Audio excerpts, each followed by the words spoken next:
once you're in this active learning part of the pyramid, where you're doing discussion, you're practicing, you're teaching others, you're actually having these experiences, that's when you retain things. And so this has been a really hard pyramid to flip, for good reasons. I mean, you think about those activities, you had to be mentored, you had to be an apprentice, there was a very unscalable thing to achieve those parts of the pyramid. But now it's not. With this type of content, you're allowing users to enter, virtual spaces to basically do what we used to do. Yeah, she doesn't understand yet.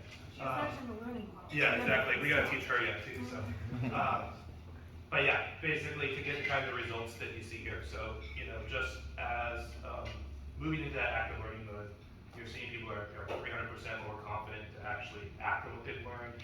That's happening in a quarter of the time, so it's 4 times faster than a video or a classroom. So these are the types of things that stack up to, kind of a balanced workforce equation, if you think about it that way. We can't be depending on the existing modalities to kind of keep up with where we are. And so what we've been building is an orchestration system for these kind of different technology components that are happening around us to empower kind of this new mode of work.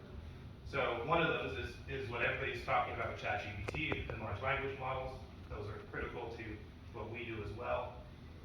Another is actually being able to generate convincing coaches, mentors, customers, whatever you want to simulate inside of the virtual human aspects. That's generative AI voices, and then ultimately 3D worlds. And so this is all now coming together, as I was showing in those previous slides. And this is in a tool that is designed for business users. So our customers are typically people who have never written a line of code in their life. They've never had a single 3D file on their computer, but they know the business problem.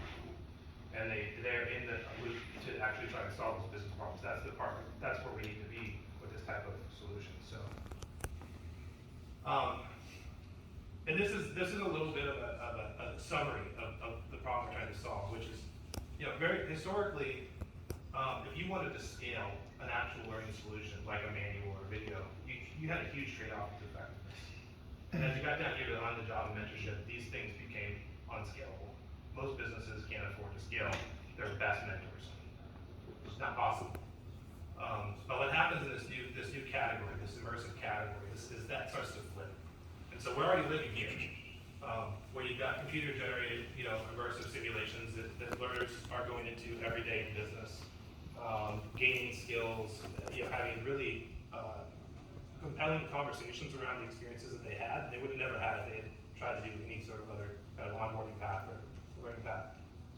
Where we go next is what's so interesting, because this starts to become truly adaptive. So what we mean by that is generated on the fly for each individual need. These systems are not pre-rendered. So, if you think about it in a video context, imagine you with YouTube, and literally that video was assembled on the fly based on who you are as a person and the needs you have. Other formats can't do that. They're too static. And so we're entering a time where that's possible, but also possible in a modality where you're actually physically in that world. So it's very, very powerful, because what it means is not only am I adapting to the user's needs, but I also am giving them the best experience that we could have for our own physiology. And so, one more thing, but this is, I think, a way to think about kind of the time we're in. So historically, if you think about content costs, learning content is content. And if you think about content costs, you always had to trade off kind of distribution and personalization, with cost. So these things were very expensive, and they were very hard to make personal, but they were never personalized. And as we got up here, things like YouTube started to introduce lower cost of content creation and higher personalization. And where this next wave sits is way out on the curve. And so all of those existing networks, besides learning content, will go through pretty fundamental shifts.